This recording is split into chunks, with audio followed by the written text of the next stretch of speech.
Well, hi, Cole. Hello. My name is Kate Zappatelli. I'm a principal consultant at Karrigins Group and chair of our Alignment Institute. And I'm joined by two of my colleagues, Daniel and Nicole. So I'll let them introduce themselves and then we'll jump into the presentation. Go ahead, Nicole. Sure. Hi, nice to meet you all. I'm also with Karrigins Group, a consultant here, and I support Kate and the Alignment Institute mostly. And I'm in Southern California, so a little bit a ways from Colorado, but a little still west. Yeah, like Nicole, I'm no longer in Colorado anymore, unfortunately, but we're Colorado Companies to Watch alums, so we've got kind of this deep empathy for all these companies that are just doing good in the area, and we love to support. Yes. Yeah, we were winners in 2017, and we did a presentation to one of the in-person sessions a couple of weeks ago on March 20th. And so when John Michael reached out and said, can you do a virtual session? We said, yes, we would love to do that. So we are excited about this. We'll make sure and end right at 1. I know folks have lots of meetings and things they're doing. So I'm going to go ahead and share my screen as well. And it looks like we had a few more people join, so thanks so much for joining us. We're just jumping into our conversation today about the 7 signs of misalignment. So we are a Denver-based global serving consultancy, and we help frustrated leaders get unstuck. So we really work in the space of the how, in that diamond triangle there that you can see, and I'm going to explain what that means in just a minute. But before we do that, I'm going to just have everyone go around and introduce yourselves, because this is also a networking opportunity, and we'd love for folks to get connected as well. So just if you want to share your name, role, and company, and what is the title of the last piece of content that you purchased or viewed? And I can go first. I just started watching last night the 3rd season of Love on the Spectrum on Netflix, which I would highly recommend that series if you want like a feel-good reality show-ish kind of series. So turn it over to Sonia. Nope, putting you on There the you go. spot. Sorry about that. I'm moving. I have all these windows popping up. I got to move everything out of the way. Hi, everyone. I'm Sonia Foster. I'm with DWC CPAs and Advisors. We're a regional accounting and business advisory firm in Western Colorado. And I'm the marketing manager for the firm and special projects and other stuff. So, and I was trying to think of what we just started watching. I think well, actually, there's 2 things. Because I have to go home and, like decompress in front of Netflix pretty much every day. So, Black Mirror, we just started watching the new season of Black Mirror on Netflix. So that's a very interesting series if you've never seen those. Very tech forward and all of the things that make us all paranoid nowadays with AI and stuff. It's actually pretty cool. So, yeah. Cool. Thanks so much, Sonia. I have not checked that out, but I've heard about it. So I'll add that to my list. Thank you. And what about for you, David?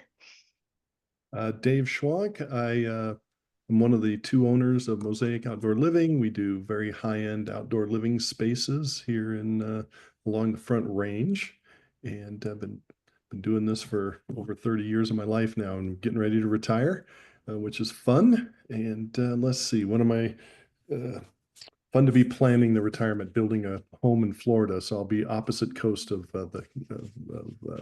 Daniel there. And let's see, my latest watches have been the White Lotus. It's just an insane show. Somebody told me to watch that. It's I don't know. It's one of those shows maybe you don't want to tell people you're watching, but I do.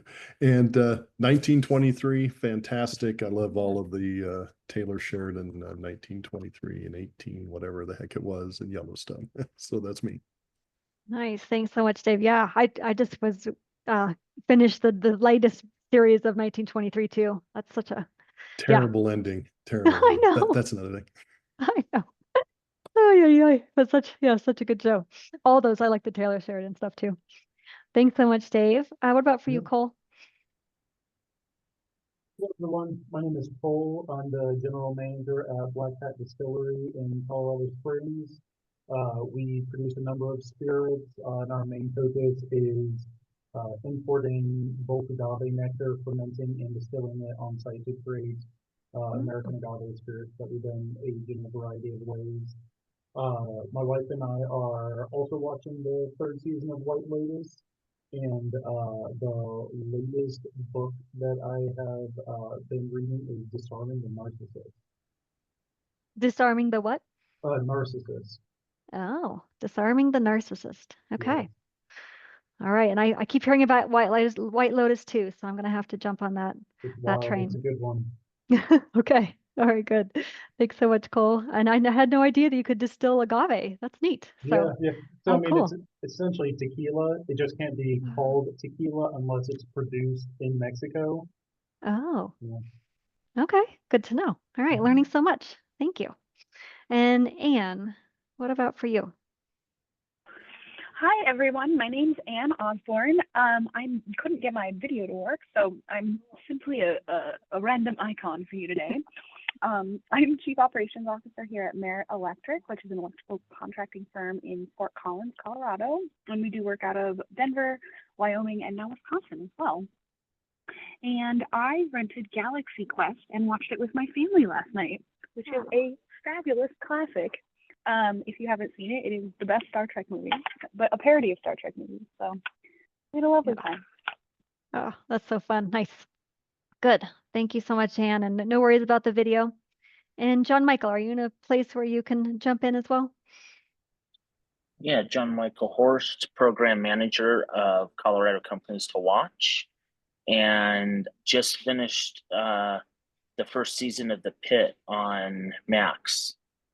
Fantastic show if you're into all the medical ER type stuff. Oh, okay. John Michael, I agree with you 100%. This is David. That was amazing show.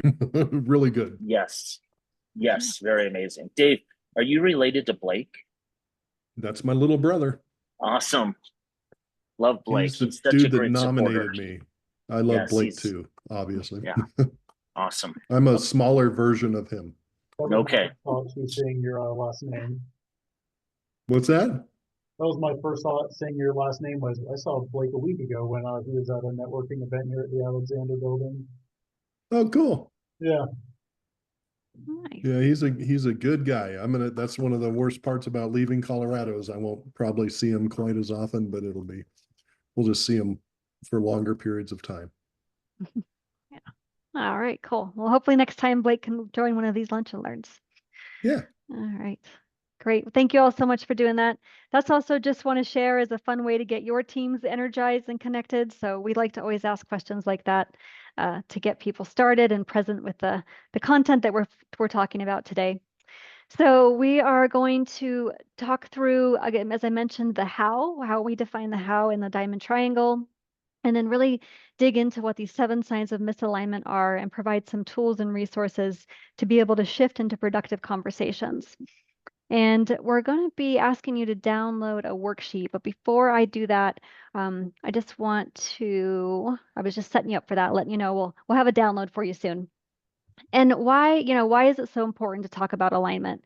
We know that misalignment is a solvable problem, but you have to start by seeing it in your team or organization. And so these conversations or observations will help you address and start to see those signs of misalignment. So that's what we'll be digging into today. And when I talked about the how, I want to just start by saying that we know a lot of organizations spend time on their mission, vision, values, purpose, their why as an organization.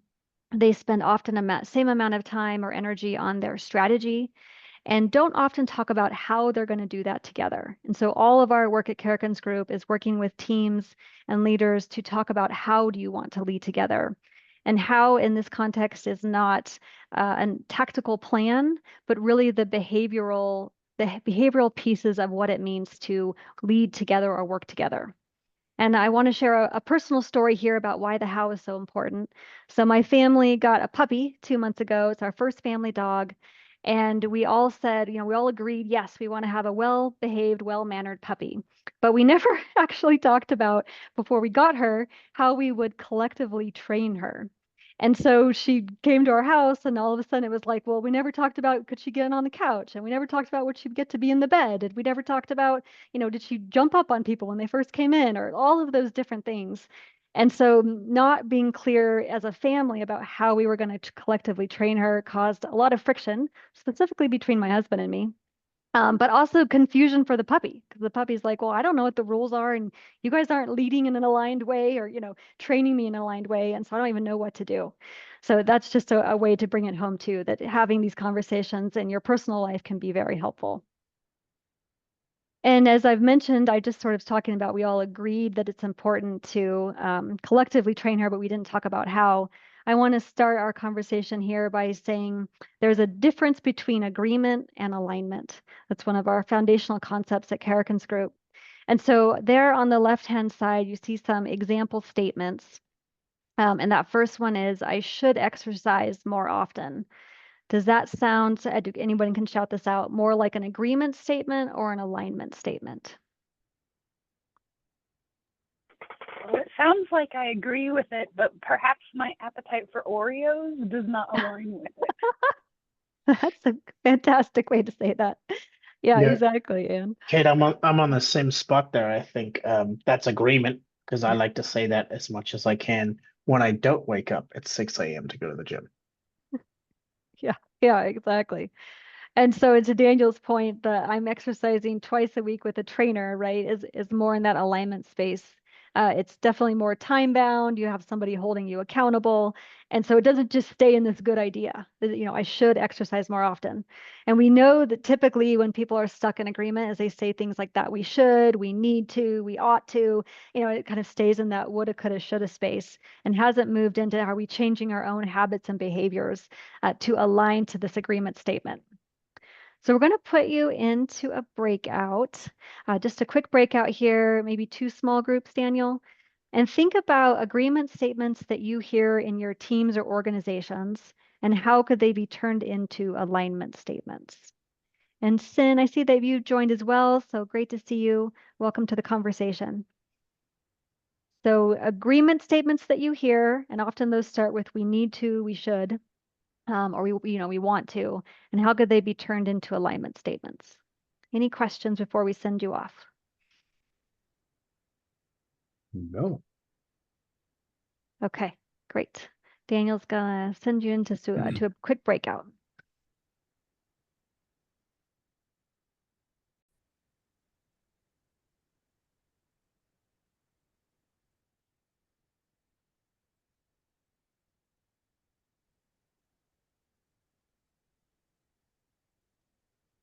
Hi, Greg. How are you doing? I'm good, thanks. Good. I promise you're not the only person here. They're just coming back from a breakout. I know I couldn't, I just got done with a meeting, so I'm just coming in. So Perfect. Well, we're glad to have you here. yeah, good to see everybody. Thank you. Yeah, absolutely. All right. Thank you so much for that. That was a very quick breakout, so apologies if you didn't get a lot of time to share. We asked you to think about agreement statements you hear in your organizations and how they could be turned into alignment statements. So I'm going to ask Cole to share. Yeah, contextually for our distillery, we're in a bit of a rebuilding phase right now.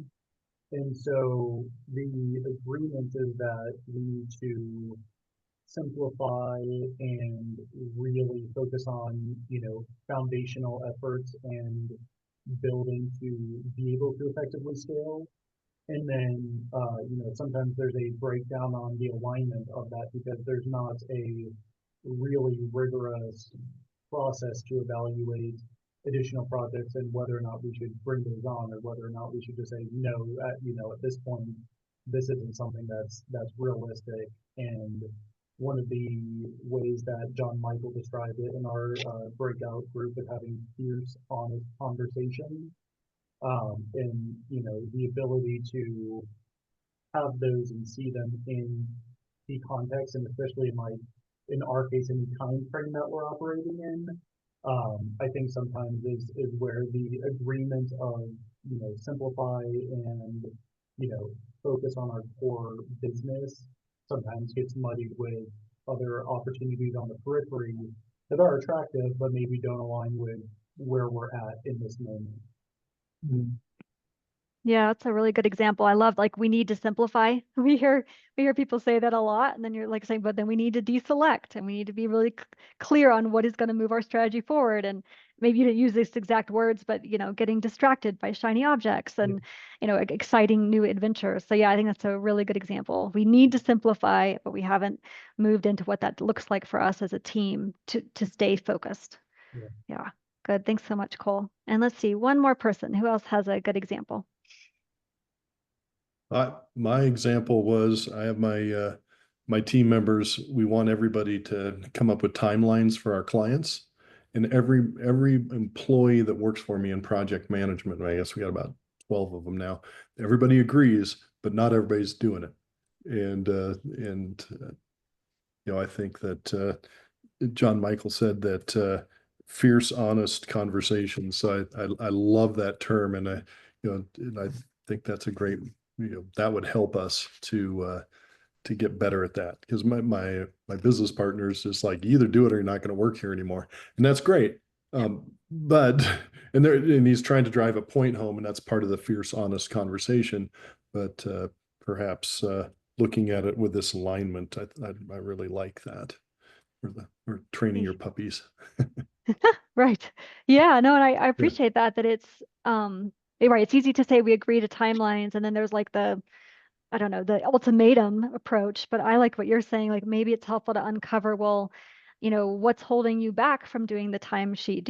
Or the timeline? Like, do you not find value in that? Or just, starting to ask more curious questions of maybe there's a mindset that's getting in people's way, or they think I don't have time to do that. Well, what else do you need to move in your schedule around to make time for it?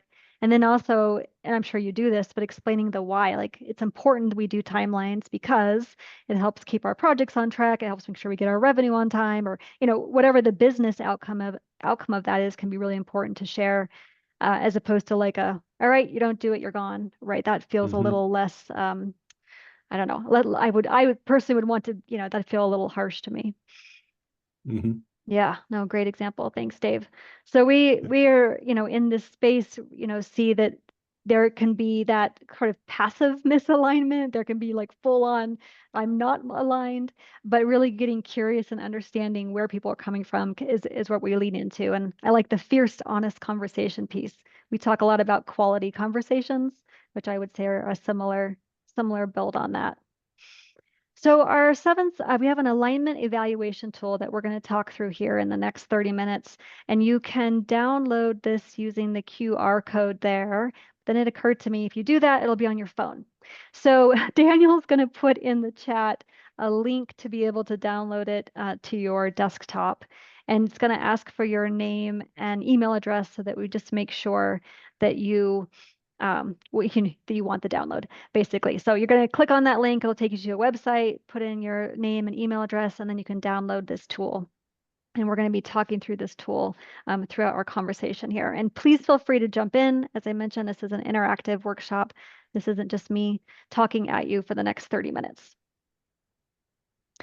So these are a combination of our years of working with leadership teams and companies, that these 7 signs typically represent what we hear of misalignment. And they're often deeply habituated. And so it takes effort to dig in and get really clear about where you're stuck in a habit. But just at a high level, and it might be a little bit hard to read on the screen, do any of these stand out to you? We've got, meeting topics on repeat, decision rights are unclear, everyone's status is green, but we aren't keeping up. Kind of just, yeah, Greg. I think the one is everyone's status is green, but we aren't keeping up, because it's the frustrating part for me. We do everything in sprints, and have our kind of sprint meetings. And so when you see, status is green, and then you find out that it's not actually green. So I think it's that, I'll use that misalignment, right? Of they're not able to speak up or feeling comfortable to, but that one resonated with me.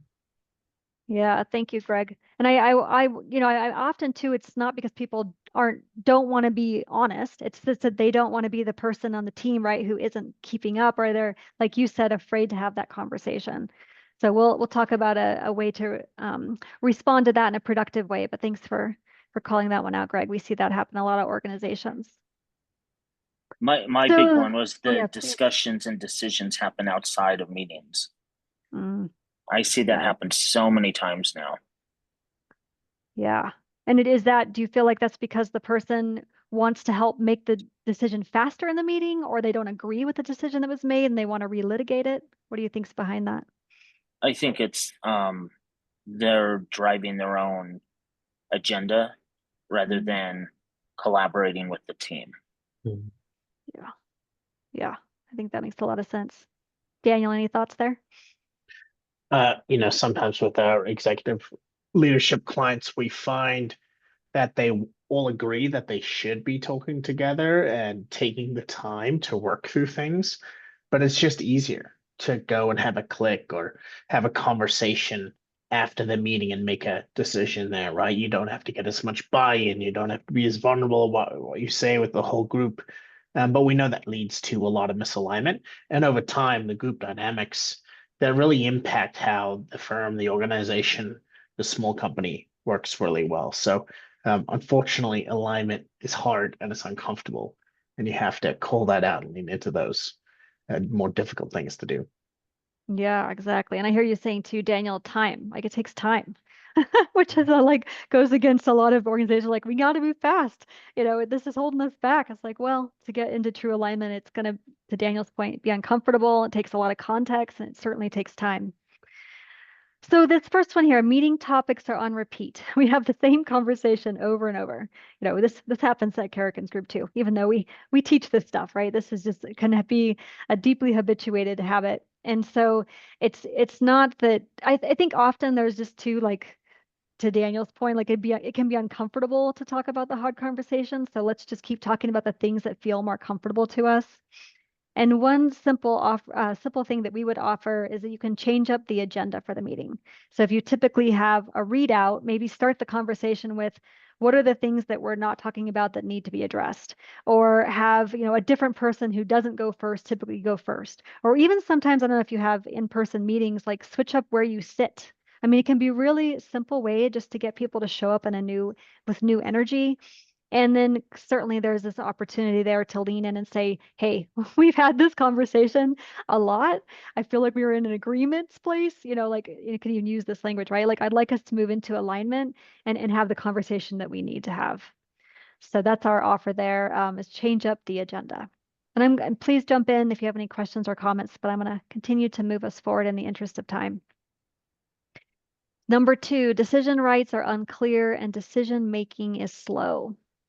Show of hands, anybody experience this? Yeah, Cole. Sonia, a little bit. Yeah, so this is, often where it comes into that it's easier to say no, right? Because saying yes can be a risk. And if you work in an organization that's a little risk intolerant, that doesn't feel as comfortable. And so it also is like business as usual keeps you from talking about opportunities that might be possible. And we like to say that action often precedes clarity. And sometimes you just need to start doing something and then you can figure out, learn, pivot, and adjust. And sometimes in those meetings, it's because people don't know what their role is. And so we have I don't know what the right word is, but anyway, a voice, vote, veto. And so we can say, in our organization, our CEO has the veto, our managing partner has a vote, and we as employees have a voice. And so that can just be really helpful when we come into meetings to say, well, I know what my role is here. And so I don't have to be worried about, or not worried, but I can be clear that I only have a voice in this. Someone else has the veto. And so I don't have to get so upset if my input isn't taken the way that I'd like it to, because I know that I didn't have that veto or vote in the first place. So this can just be helpful to shift that dialogue too, and to give people some clear understanding of where their decision rights land. Any comments here or any places where you felt it's just unclear what people's roles are, and so that ends up making decision rights harder? Yes, absolutely. Yeah, good. My Yeah. my entire whiteboard behind me that is blurred out is essentially working through exactly this, what we were doing yesterday for an employee whose job title and description is one thing, and when actually working on the mind map of all of the different tasks and responsibilities looks completely different to that, and saying like, okay, this is probably why things are falling through the cracks, is because there's massive misalignment on these things. Oh, yeah. Yeah, that's a really great example, Cole. Good. Well, I'm hoping that this will be a helpful tool that you can pull in, the voice, vote, and veto. Yeah, good. Hi, Camden. Thanks for joining us. We're about halfway through our workshop here. This is an interactive workshop, so feel free to come on video if you're able to. And there's maybe Daniel, if you wouldn't mind putting that link in the chat again for the alignment evaluation tool. Camden, you can download that. So we're at number 3, discussions and decisions happen outside of meetings, not in the meeting. So John Michael, you mentioned that really stands out for you. So you said people are focused on their agenda. Anything else that, like, have you found any success practices for getting people to have those conversations in the meeting and not in their side conversations? No. So if you have anything to help, that'd be great. Okay. Well, one of the things that I'd offer is to recognize where you personally may be participating in the revisiting of the decisions. I'm not saying you're doing that, John Michael, but that's like an opportunity for some personal accountability. Like, oh, maybe I'm participating in those conversations. So I'd offer that when I've been in those conversations, I've just said, hey, this feels like a side conversation. Let's bring this back when we have weekly alignment meetings as a team. And so let's bring this back up to our alignment meeting conversation, because I think the whole organization needs to be hearing about this. So that's one thing I'd offer, is personal accountability. The other piece I'd offer is to notice and name that. So I'm noticing we get stuck inside conversations that can potentially turn into gossip because there's not enough context, and that's not helping us move forward. We're not getting everyone sharing the context, and so let's just to name that out loud, and you don't need to point fingers or make people feel maybe make people feel personally attacked around that, but just say, hey, this is holding us back from reaching our goals. So a lot of our work is, as John Michael mentioned, fierce to honest conversations, what we lean into. Daniel, anything else you'd add here?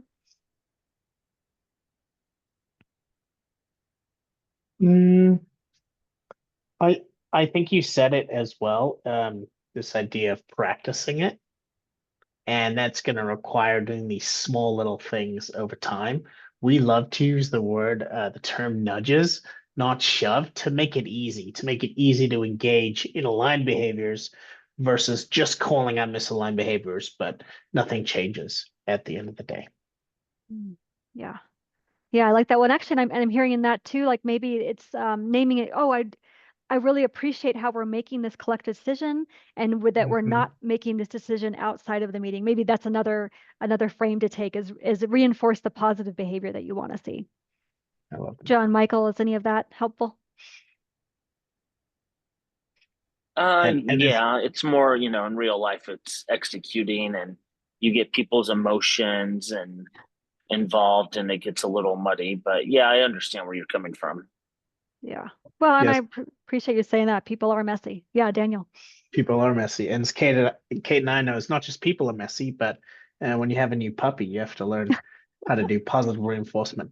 Little different with human beings, of course, a little less complicated, but still, it still takes time. Yeah, that is true. Yeah, John Michael, I appreciate that. Well, we would lean into the notice and name it. At least that's one strategy. Number 4, we got interdependencies and broader impacts aren't well managed. And so this often happens because people just aren't able to connect the dots, or they don't have enough context to connect the dots. And so they're making a decision from their perspective or their piece of the business without seeing the impacts to other pieces of the business. And I know this often happens with sales teams, where the salesperson goes out and sells something, and then the delivery or the people who are doing the work are like, hold on, what are you talking about? What did you sell? And that's not actually feasible. And wait a minute. And so in that example, if the salesperson were just to say, I know this is going to create a problem for you, but this is why I'm making that decision. This is why I sold it in the way that I sold it. That can be really helpful. And so encouraging everyone in your team to lean in and be curious about different parts of the business so that they can make informed decision making. And that takes really investing in relationships. And so thinking for yourself and your team members, what other relationships do I need to build so that I can make informed decisions and understand the connections across the business. Anybody, Sin or Sonia or Anne, any examples of this in your organizations or relationships you've needed to build?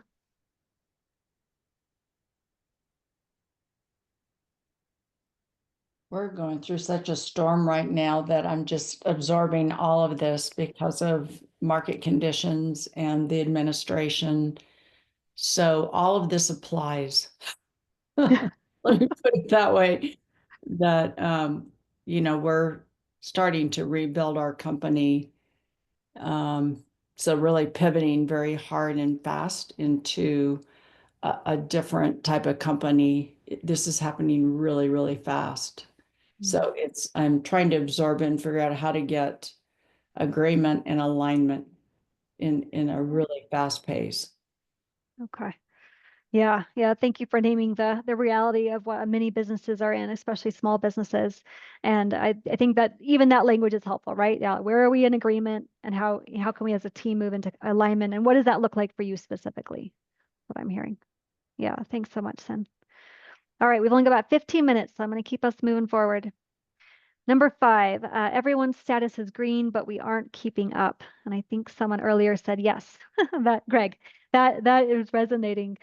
So in this one, I think we're saying that it's people aren't trying to not be honest about where they're at, but they just don't want to be the one who lets the team down. And so I think there's an opportunity here to just talk about that and make that understood. And I don't know if this resonates for you, Greg, but really recognizing that there's a space to make mistakes. I don't know if that, you know what I mean? Like, we don't want everybody making mistakes, but we need to know that it's safe to be able to try something and then pivot and talk about how we can help each other to shift that. So Greg, I want to just ask you, what have you found helpful in this space when people say that their status is green? We've one of the things I think we started to do was kind of define it more clearly, like reconfirm what their definition of done is, or green. So we've helped them do that. What does it look like for you? What does it look like for you for this task?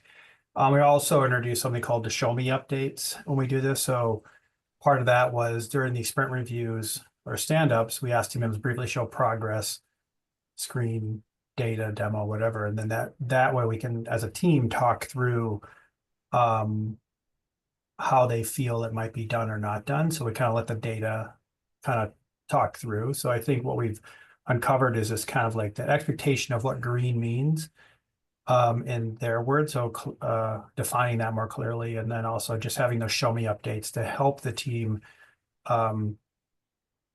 stay on track or understand if maybe it isn't as green as they thought. So that's kind of a couple things that we've done internally.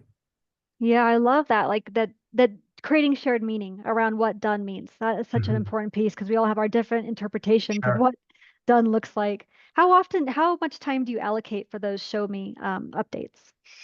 We have usually on Thursdays, we have that kind of end of sprint meeting for updates. And so it doesn't take that long on kind of what we're doing. So as we're working through our weekly sprints. So we typically have like a half-hour to 45-minute meeting. And then if things do carry over, then we ask those team members to take that offline if they need more clarification or something missing or that. But it's mainly in our sprint meetings where I'll sit in, or someone else in leadership will sit in to see where we're at. Okay. Yeah. And the reason I asked is I just think it's important for the group to hear, like, it doesn't take that long, right? First of all, but how important it is, and that you do allocate enough time for it, right? It's not like 10 minutes go, you said about 30 to 45 minutes. Sometimes it goes quick, other times, but if they're prepared, I think that expectation, if they know they have to show up prepared because someone's going to say, hey, can you show me this? I'd like to see an example, just so everybody can understand. Then they, if they're prepared, it goes pretty quickly. If not, we quickly can ascertain that there's a problem, and then we can move on and, you know, schedule another meeting to fix it. So Yeah. Yeah. And it sounds like this is a weekly cadence too, which is so important, Yep, right? It's every week. consistent. People know about it. They can be Mhm. prepared. Yeah. Oh, cool. Thanks, Greg. You bet. That was super helpful. Number 6, stated priorities aren't adequately funded or resourced. And this, you know, this happens because people are stuck in agreement, right? Like we agree that this is our important strategy for us, but then the people making the decision, haven't changed the way that we're allocating time or people or money toward that. And so then it becomes an afterthought, right? And I think Cole, you were mentioning this, right? Like we have so many things that we're working on, it's hard to deselect. And I think this would be a great time to use this agreement to alignment exercise, Cole, with your team to say, where are we stuck in agreement on what's our strategy, what are our priorities, and where do we need to move into alignment? What do we need to stop doing? And sometimes we use another framework called start, stop, continue. And that can be a helpful way to get folks to say, well, you know, this is a strategy. So we need to start working on these. We need to stop working on these so that we can be working on our strategy. What do we need to continue doing? So that can just be another quick conversation to have.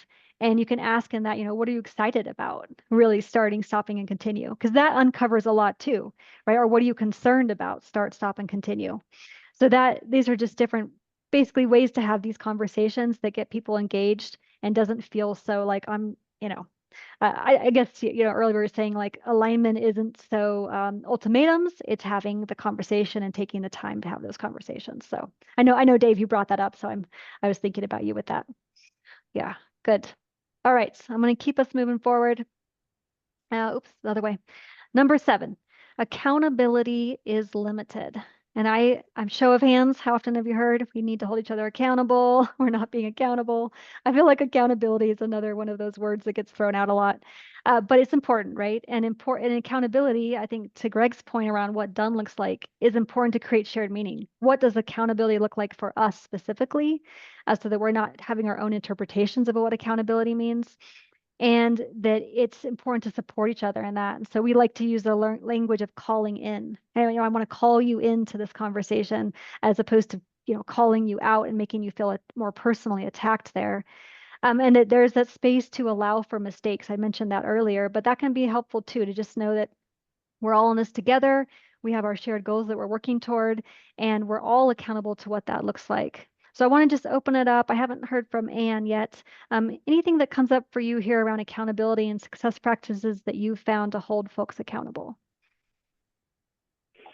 Ooh, this is a good, spicy question. I think what's really interesting about the conversation for me today is there's really good questions about how you do this and how you create things.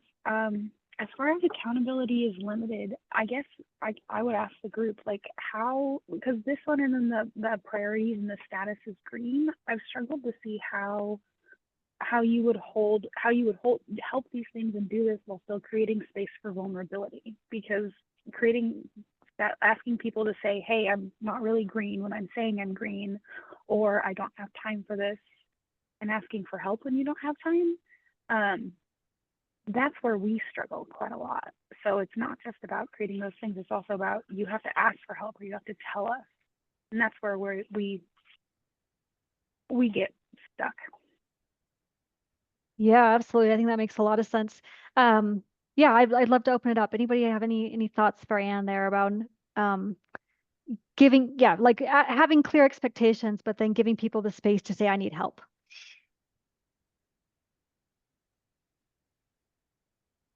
I think that I feel like that's particularly difficult because that can also come down to wider company culture, which is, you know, much more slow moving and really creating the space for, you know, like you said, some room for people to fail and move on without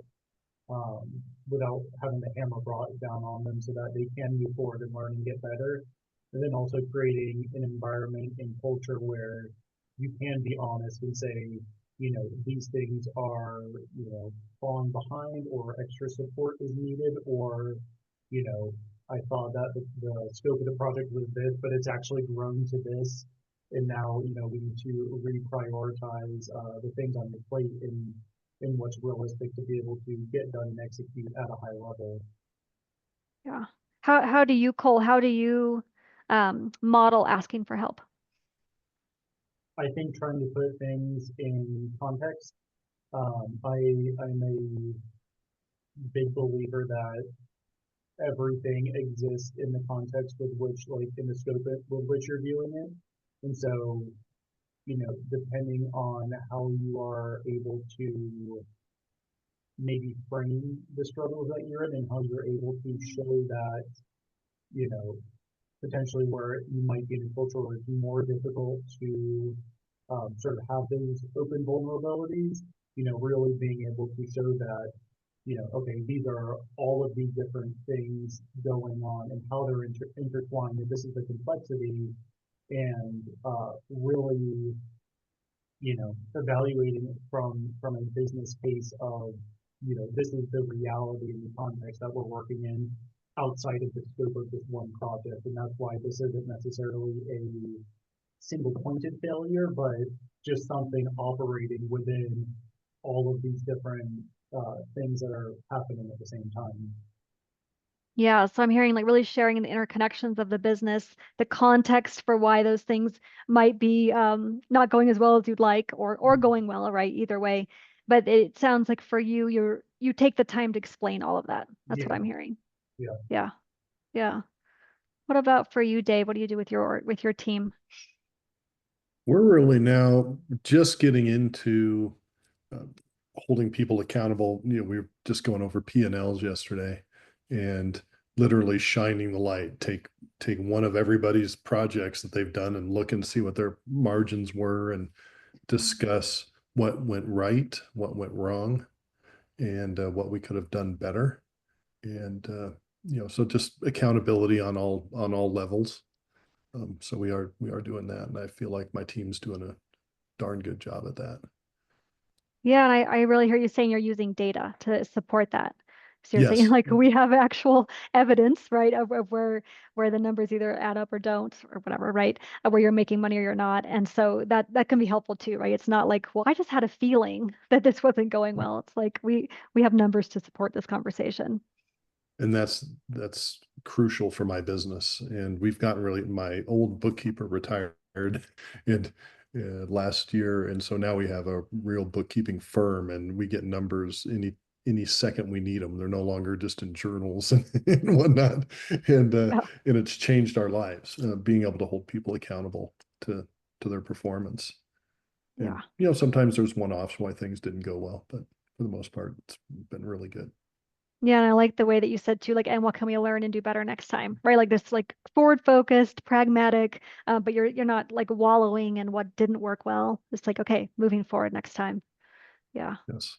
What about for you, Sonia? Anything come to mind? I think actually Dave is very correct, and now that he's got, you know, you can't really measure accountability by gut feeling. You've got to have something, you know, some type of tangible thing to be able to look at, whatever that might be in your industry.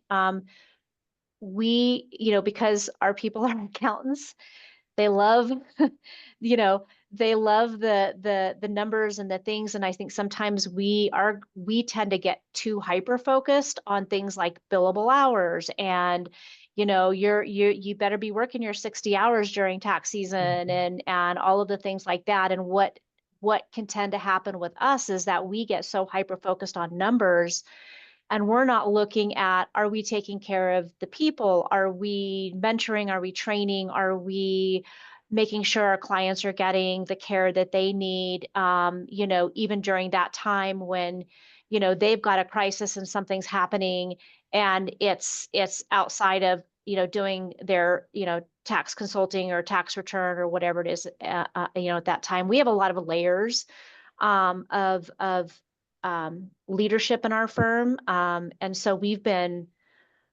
actually trying to go from specific office location leadership to more of a and siloed offices also to a more one firm synergistic culture, which has been really interesting because we're a very, you know, we're a 75-plus-year-old firm. Mm. And so as we have younger people coming in and our older partners retiring, you know, it's sort of a fire hose to the face right now with a lot of change fatigue and things happening. So accountability has been one of the major things. And we've built in partner scorecards that have, you know, a bunch of different, again, spreadsheets that they can look at and manage and look at all the things, which, you know, if that's how it works, then great. For them, but you know that's monitoring, you know, how well our people are mentoring, our, you know, and training, and how much work is managed, and all of these different things, you know, to sort of help with that accountability. Because if you don't have data, if you don't have the information, then it's what's the point? It's gut feeling, and that's really unfair a lot of the time. So. Yeah, that makes a lot of sense. I'm hearing too, though, you're also being very holistic in what you're capturing. So it's not just billable hours, it's who's taking time to mentor and train. And then I like to, you said like we're checking in on the humans too, right? I hear like a combination of all that, but how important data is. So Yeah. yeah. And Anne, hopefully that was helpful. I think it's different types of ways that people lean into accountability, and what we'd say is have a conversation. You know, what does accountability specifically look like for us, and how do we know that we're doing it, and how do we know when we're not doing it, right? That can be a good conversation to have. All right, thanks so much, Greg. I'm going to wrap us up here in our last 3 minutes. Nice to see you. So we have a very much a strong belief that nothing changes until someone changes, and that someone is you, you being the leader or the most senior leader in the organization. And so it's very easy to want to change other people, but we know that alignment starts with self. And so, you know, one of our takeaways from this call is to say, you know, how do I need to have different conversations with my team to help them move from agreement to alignment on what's most important? And think about, you know, different audiences and different communication styles certainly are a piece of that. But how can you start with self as a leader for your organization? And your call to action, we'd suggest that you thanks so much, Anne, have this conversation with using the alignment evaluation tool, and just start to say, you know, do we rarely do this? Are we typically doing this? Or do we sometimes, or sorry, often? Do we often get stuck in these circular conversations, or accountability, or status is green, or whatever the example is there?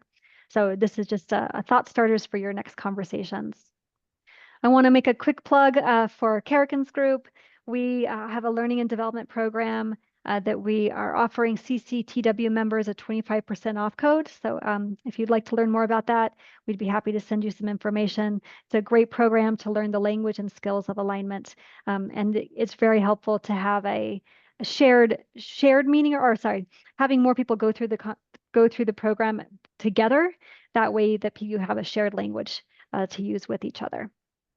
And we also have a book coming out. Our CEO wrote a book called Make How Matter. And this is exactly what we've been talking about today. And so how to lean into those conversations as a leader. And we'd be happy to send you some more information about that as well. All right. Well, thank you so much for joining this very interactive non-webinar Lunch and Learn. I really appreciate you being on video and for your insights and the ways that you're bringing your organization strategies to life. And we'll look forward to staying in touch, and so happy to connect with you. We are adjourned. Thank you so much. Thank you, Kate. Thank you, everyone. Thanks. Bye, everybody. Great rest of your day. Thank you very much.